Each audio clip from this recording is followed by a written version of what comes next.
Hello, good morning, जोहार, मैं संजय और आप देख रहे हैं न्यूज झारखंड। समय हो चुका है आज की झारखंड की बड़ी खबरों को जानने का, तो चलिए जानते हैं आज की 25 मुख्य बड़ी खबरों को। उत्तराखंड सुरंग से सुरक्षित निकले सभी 15 मजदूर शुक्रवार तक आ सकते हैं झारखंड। 3-3 लाख का सौंपा गया चेक। उत्तराखंड के उत्तरकाशी स्थित सिलकियारा व डंडल गांव के बीच निर्माणाधीन सुरंग में फंसे झारखंड के सभी 15 मजदूर शुक्रवार तक घर लौट सकेंगे। स्वास्थ्य परीक्षण को लेकर वे अभी डॉक्टरों की निगरानी में रहेंगे। एयरलिफ्ट कर सभी मजदूरों को ऋषिकेश एम्स में भर्ती कराया गया है। सभी मजदूरों को उत्तराखंड सरकार ने 1-1 लाख का चेक दिया है। वही कंपनी ने सभी कर्मियों को 2-2 लाख का चेक सौंपा है। आपको बता दें कि उत्तराखंड सुरंग से 408 घंटे की जंग जीतकर मंगलवार को वे सुरंग से सुरक्षित बाहर निकल आए हैं। इनके सुरंग से सुरक्षित निकलने की खबर सुनने के बाद परिजनों ने राहत की सांस ली थी। इस खुशी में मिठाइयां बांटी गई और दिवाली मनाई गई। मजदूरों के परिजनों को अब उनकी एक झलक देखने की बेताबी है। कुल 15 मजदूरों में रांची के 3, खुंटी के 3, गिरिडीह के 2, पश्चिमी सिंहभूम के 1 और पूर्वी सिंहभूम के 6 मजदूर हैं। सिमडेगा में मुख्यमंत्री ने 134 करोड़ की योजनाओं की दी सौगात। 31 करोड़ की परिसंपत्ति का वितरण। सिमडेगा के कोलाबीरा में आयोजित आपकी योजना आपकी सरकार आपके द्वार कार्यक्रम में मुख्यमंत्री हेमंत सोरेन ने 134 करोड़ की योजनाओं का उद्घाटन एवं शिलान्यास तथा 31 करोड़ की परिसंपत्ति का वितरण किया। इस दौरान सीएम ने कहा कि हमारी सोच ग्रामीण क्षेत्र के लिए है। आने वाली पीढ़ी मजबूत हो, इसका प्रयास किया जा रहा है। हमें इस राज्य की जड़ गांव को मजबूत करना है। अगर जड़ मजबूत होगा तो झारखंड फलेगा फूलेगा। पदाधिकारी कार्यालय के संसाधनों के साथ आपके द्वार पहुंचकर आपकी समस्याओं का समाधान कर रहे हैं। विगत 2 वर्ष में आपकी योजना आपकी सरकार आपके द्वार कार्यक्रम में 80 लाख से अधिक आवेदन प्राप्त हुए। ऐसे में 2019 से पूर्व सरकार क्या कर रही थी? सीएम हेमंत ने अपने संबोधन के दौरान कहा है कि 400 बच्चों को निःशुल्क कोचिंग प्रदान किया जा रहा है। अलग अलग जिलों का आंकड़ा अलग अलग है। आदिम जनजाति के बच्चों को निःशुल्क आवासीय कोचिंग की व्यवस्था की गई है ताकि आने वाले दिनों में ये युवा आत्मनिर्भर बन अपना नाम रोशन कर सके। कोलेबिरा के 7 गाँव के लोगों को 1700 एकड़ भूमि का पट्टा दिया जाएगा। अबुआ बीर अबुआ दिशोम अभियान के जरिए व्यक्तिगत एवं सामुदायिक वन पट्टा देने का कार्य हो रहा है। सीएम ने कहा है कि आदिवासी बचेगा जब जल, जंगल और जमीन रहेगा, कोई भूमिहीन ना रहे। इस लक्ष्य के साथ हम आगे बढ़ रहे हैं। चुनावी सीजन में मोदी सरकार का बड़ा फैसला। प्रधानमंत्री गरीब कल्याण अन्न योजना के एक्सटेंशन पर लगी मुहर। 2024 में होने वाले लोकसभा चुनाव और 5 राज्यों में विधानसभा चुनाव के आखिरी दौर में 30 नवंबर 2023 को तेलंगाना में होने वाले मतदान से पहले मोदी सरकार ने बड़ा फैसला किया है। मोदी सरकार ने देश के 80 करोड़ से ज्यादा लोगों को मुफ्त अनाज देने वाली प्रधानमंत्री गरीब कल्याण अन्न योजना को 5 वर्ष तक के लिए बढ़ाने पर अपनी मुहर लगा दी है। प्रधानमंत्री नरेंद्र मोदी की अध्यक्षता में हुई कैबिनेट की बैठक में प्रधानमंत्री गरीब कल्याण अन्न योजना को 5 साल तक के लिए एक्सटेंशन देने पर मंजूरी दे दी है। कैबिनेट के फैसलों की जानकारी देते हुए सूचना प्रसारण मंत्री अनुराग ठाकुर ने बताया है कि कोविड महामारी के दौरान पीएम गरीब कल्याण अन्न योजना की शुरुआत की थी। सरकार ने इस योजना को 1 जनवरी 2024 के बाद अगले 5 वर्षों तक के लिए बढ़ाने का फैसला किया है। योजना के लाभार्थियों को प्रति व्यक्ति 5 किलो मुफ्त अनाज मिलेगा और 81 करोड़ भारतीयों को योजना का लाभ मिलेगा। अंत्योदय योजना का लाभ जिन परिवारों को मिलता है उन्हें 35 किलो अनाज मिलता रहेगा और इस योजना पर सरकार 11.80 लाख करोड़ रुपए अगले 5 वर्षों में खर्च करेगी। अमित शाह आज जाएंगे रांची, सुरक्षा के रहेंगे पुख्ता इंतजाम। केंद्रीय गृह मंत्री अमित शाह आज 30 नवंबर की शाम रांची के बिरसा मुंडा एयरपोर्ट पर आएंगे। इसके बाद वहां हेलीकॉप्टर से रांची जिला के मेरू कैंप जाएंगे, वहां रात्रि विश्राम करेंगे। फिर 1 दिसंबर को मेरू में बीएसएफ के 59वें स्थापना दिवस कार्यक्रम में बतौर मुख्य अतिथि शामिल होंगे। इसके बाद वहां 1 दिसंबर को ही हेलीकॉप्टर से रांची के बिरसा मुंडा एयरपोर्ट पहुंचेंगे, वहां से दिल्ली के लिए रवाना हो जाएंगे।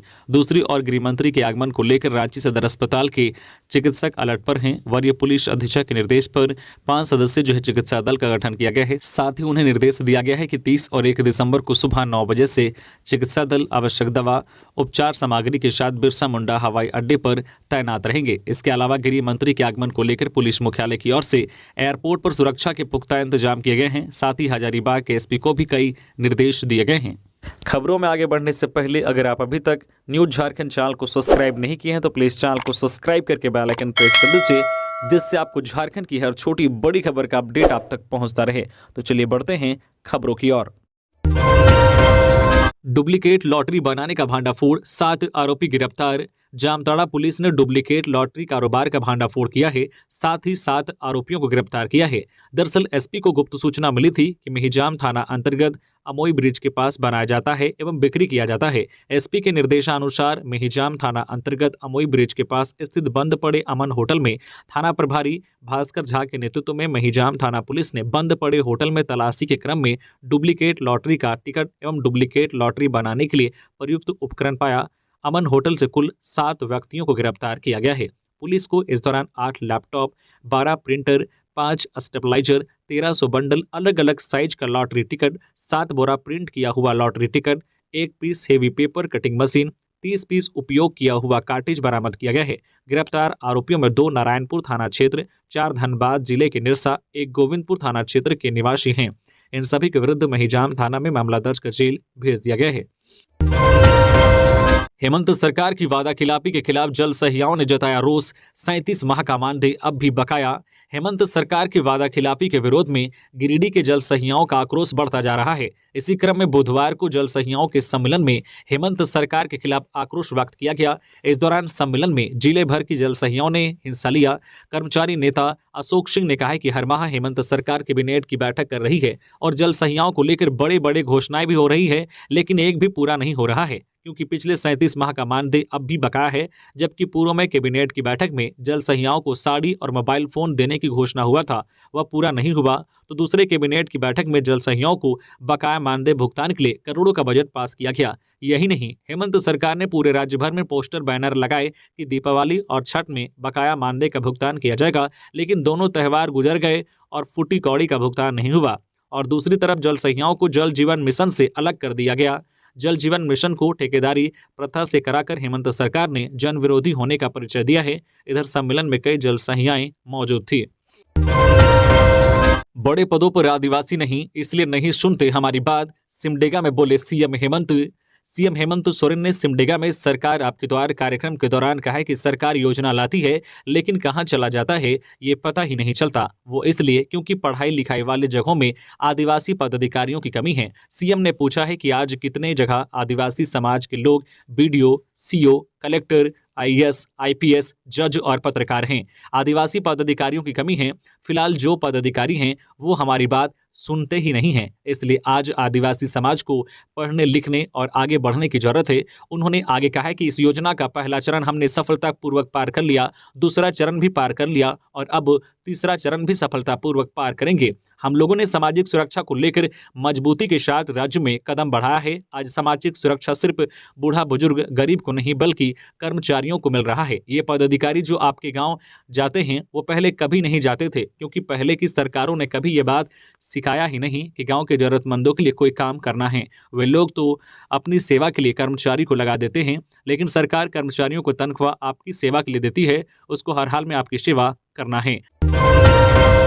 धनबाद में अपराधियों ने जमीन कारोबारी को मारी गोली, अस्पताल में भर्ती। धनबाद में बेलगाम अपराधी लगातार गोलीबारी और बमबाजी की घटना को अंजाम दे रहे हैं। ताजा मामला धनबाद की गोविंदपुर थाना क्षेत्र का है। बुधवार की दोपहर को जमीन कारोबारी गोविंदपुर निवासी कृष्णा मंडल को अज्ञात हमलावरों ने गोविंदपुर थाना क्षेत्र के अंतर्गत आमाघाटा के समीप गोली मारकर घायल कर दिया। स्थानीय लोगों की मदद से उन्हें बलियापुर हिरक रोड स्थित एक निजी नर्सिंग होम में भर्ती कराया गया है, जहां उनकी स्थिति गंभीर बनी हुई है। घटना की सूचना पाकर डीएसपी 1 अमर कुमार पांडे समेत कई पुलिस पदाधिकारी मौके पर पहुंचकर मामले की जांच में जुट गए। गोलीबारी किसने की है इसका अभी तक खुलासा नहीं हो सका है। ब्राउन शुगर की खरीद बिक्री करते 3 युवक गिरफ्तार, 32 पुड़िया बरामद। रांची पुलिस ने ब्राउन शुगर की खरीद बिक्री कर रहे 3 युवकों को गिरफ्तार किया है। इनके नाम राहुल राय, आलोक कुमार और अभिषेक कुमार है। रांची पुलिस को जानकारी मिली थी कि सदर इलाके में ब्राउन शुगर की खरीद बिक्री की जा रही है, जिसके बाद छापेमारी की गई और इन सभी को सदर इलाके से गिरफ्तार किया गया। पुलिस ने 32 पुड़िया ब्राउन शुगर बरामद किया है। पीएम नरेंद्र मोदी आज 30 नवंबर को देवघर एम्स में 10,000वें पीएम जन औषधि केंद्र का करेंगे ऑनलाइन उद्घाटन। प्रधानमंत्री नरेंद्र मोदी आज 30 नवंबर को दिल्ली से ऑनलाइन देवघर एम्स में पीएम जन औषधि केंद्र का उद्घाटन करेंगे। देवघर एम्स परिसर में अमृत फार्मेसी के बगल में ही पीएम जन औषधि केंद्र तैयार किया गया है। जानकारी के अनुसार स्टोर में सारी दवाइयां आ गई है। गोड्डा सांसद डॉक्टर निशिकांत दुबे के आग्रह पर केंद्रीय स्वास्थ्य मंत्रालय ने देवघर एम्स में पीएम जन औषधि केंद्र की स्वीकृति दी है।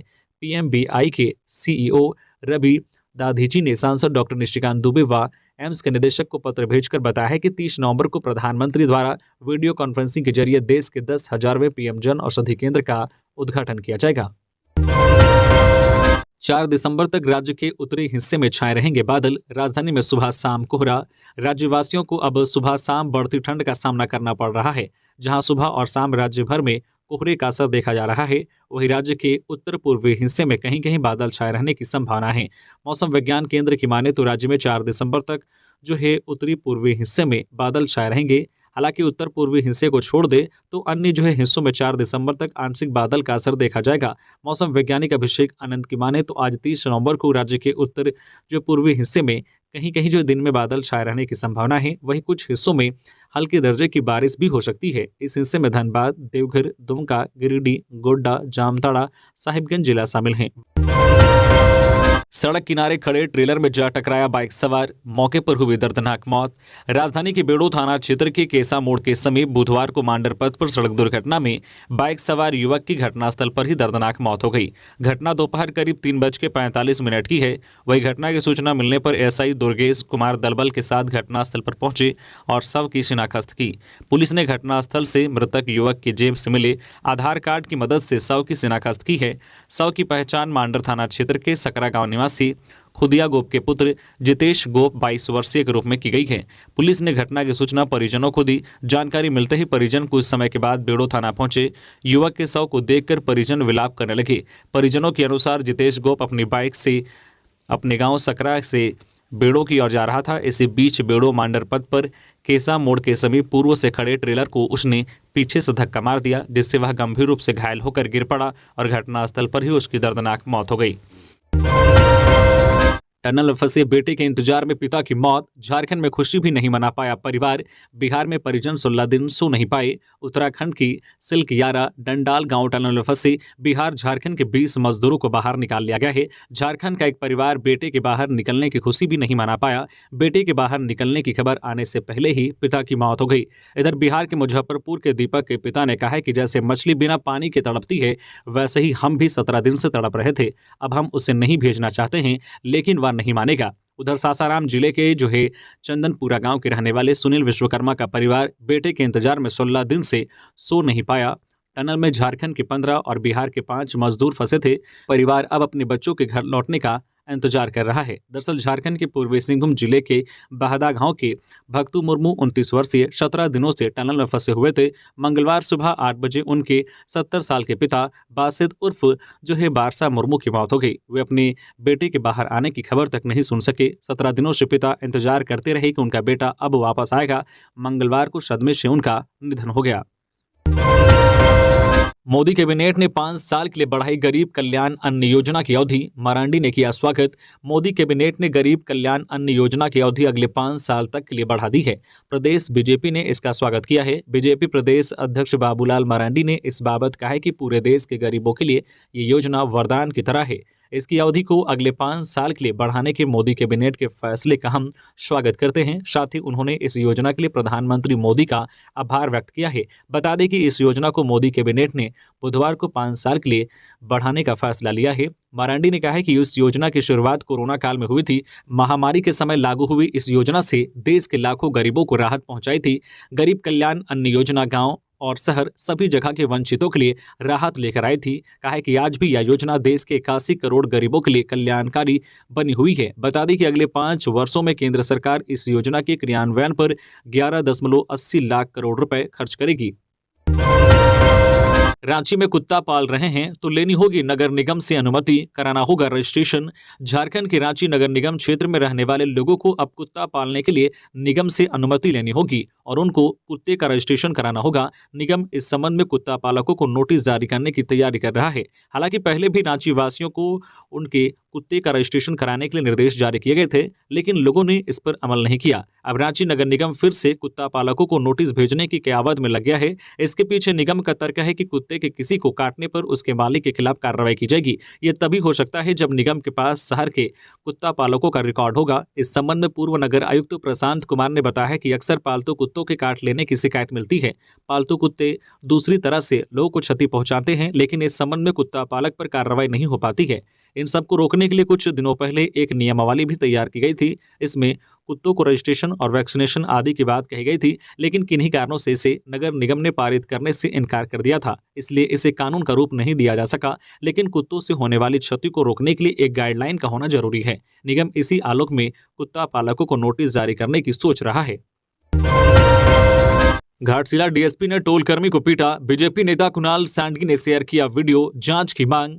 घाटशिला डीएसपी कुलदीप टोप्पो द्वारा कथित तौर पर टोल कर्मी के साथ मारपीट किए जाने का मामला प्रकाश में आया है। घटना से संबंधित सीसीटीवी फुटेज वायरल हो रहा है। बीजेपी नेता कुणाल सांडगी ने अपने ट्विटर एक्स पर सीसीटीवी वीडियो शेयर कर झारखंड पुलिस की कार्यशैली पर सवाल उठाए हैं। दरअसल 4 मिनट 16 सेकंड के इस वीडियो में टोल कर्मी एक थार गाड़ी को रोकते हैं। टोल कर्मी और चालक के बीच कुछ बातचीत होती है। फिर दूसरी साइड से एक व्यक्ति उतरकर टोल कर्मियों की तरफ आता है।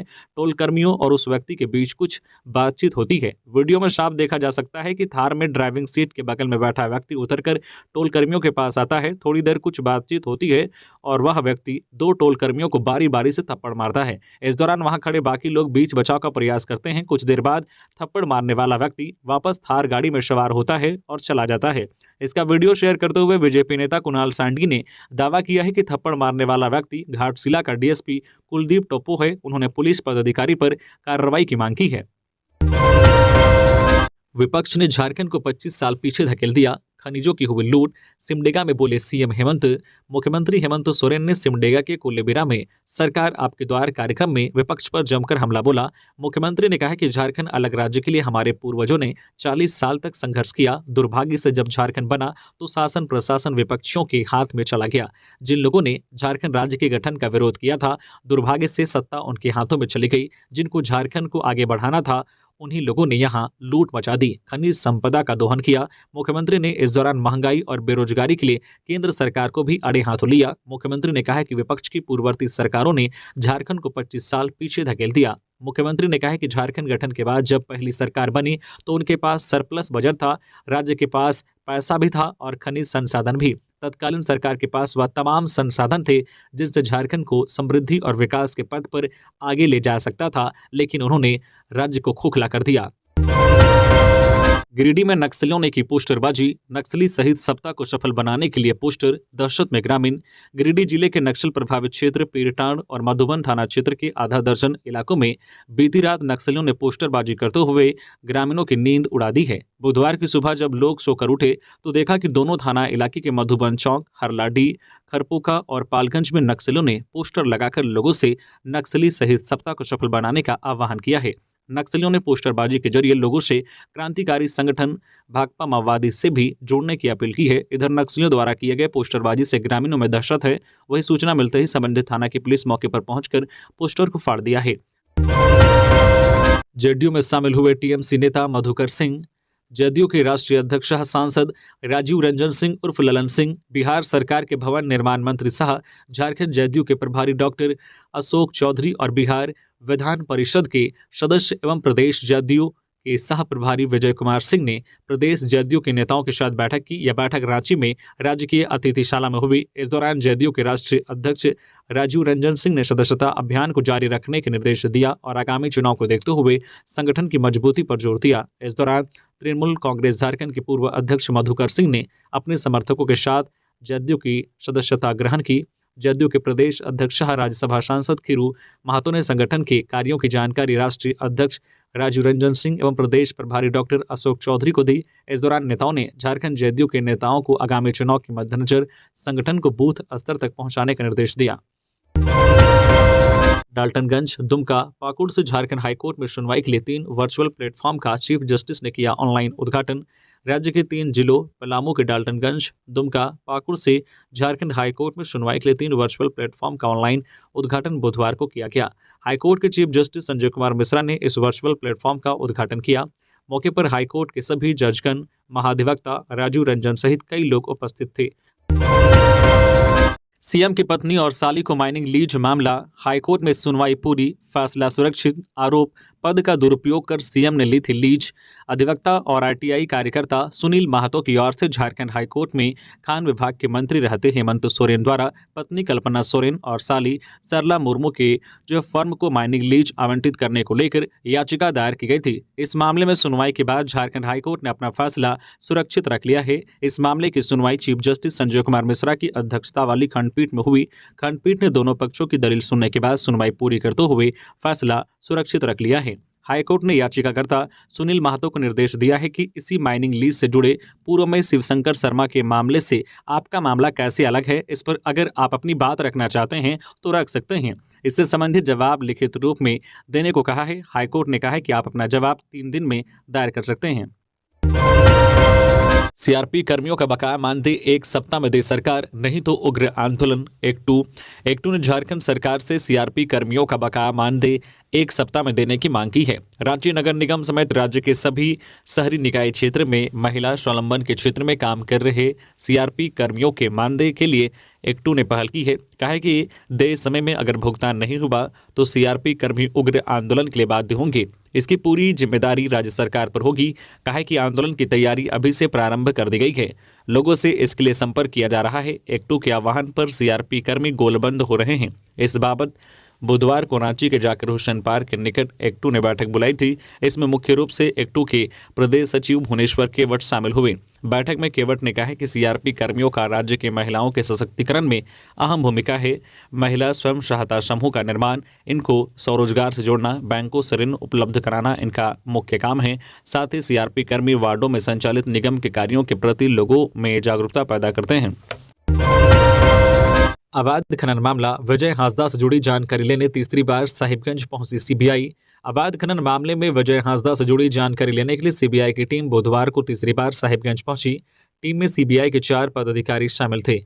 बता दें कि इससे पहले 24 नवंबर को इसी मामले में दूसरी बार सीबीआई की टीम साहिबगंज पहुंची थी। इस दौरान सीबीआई की टीम ने ईडी के मुख्य गवाह विजय हांसदा और खनन में संलिप्त डीसी, एसपी समेत खनन पदाधिकारी से पूछताछ की थी। सीबीआई ने साहिबगंज के नींबू पहाड़ पर अवैध खनन मामले में 20 नवंबर 2023 को प्राथमिकी दर्ज की थी। एफआईआर में सीबीआई की टीम ने ईडी केस में मुख्य आरोपी पंकज मिश्रा समेत 8 लोगों को आरोपी बनाया है। एसीबी के डीएसपी को चेतावनी, अपराध के मामलों में सीनियर अफसरों से बात कर ही करे कार्रवाई। राज्य सरकार ने पुलिस उपाधीक्षक भ्रष्टाचार निरोधक ब्यूरो एसीबी रांची व तत्कालीन डीएसपी शाह थाना प्रभारी साइबर क्राइम थाना श्रद्धा केरकेटा को भविष्य में सचेत रहने की चेतावनी दी है और स्पष्ट निर्देश दिया है कि वे अपराध के मामलों में वे सूक्ष्मतापूर्वक एवं विधि सम्मत तरीके से यदि आवश्यक हो तो वरीय पदाधिकारियों से बात कर ही अग्रतर कार्रवाई करेगी, ताकि आपराधिक मामलों के निष्पादन में कहीं संदेह उत्पन्न न हो एवं विधि सम्मत कार्रवाई संपन्न की जा सके। दरअसल उनके खिलाफ यह मामला सामने आया था कि वरीय पुलिस पदाधिकारियों को सूचित किए बिना ही सेक्स रैकेट के एक सरगना को छोड़ दिया गया। वरीय पदाधिकारियों को सूचित किए बिना तथा सूचना का पूर्व सत्यापन किए बिना कुछ अपराधियों को पीआर बॉन्ड पर मुक्त किया गया। इस पूरे मामले पर अपराध अनुसंधान विभाग रांची ने जांच प्रतिवेदन भेजा और 11 जुलाई 2023 को पत्र लिखकर राज्य सरकार को कार्रवाई चेतावनी देने की अनुशंसा की। मामले की समीक्षा गृह विभाग के स्तर पर की गई। इसके बाद उन्हें भविष्य में सचेत रहने की चेतावनी देते हुए मामला को समाप्त कर दिया गया है। इसी तरीके से झारखंड की हर छोटी बड़ी खबर से अपडेट रहने के लिए आप हमारे व्हाट्सएप चैनल को भी फॉलो कर सकते हैं, जिसका लिंक वीडियो के डिस्क्रिप्शन में दिया हुआ है।